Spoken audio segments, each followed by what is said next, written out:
Arch has also made investments and is participating very heavily in the very dynamic market of surgical robotics. One of the more well-known players in that space is Intuitive Surgical with the Da Vinci platform. This is an MIS laparoscopic surgical robot, so these devices are very complex with a combination of a surgeon-side console and then a patient bedside console.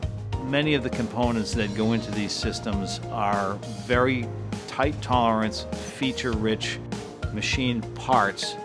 Many of these parts and components require the latest machining technology to be able to meet the very demanding geometries and tolerances.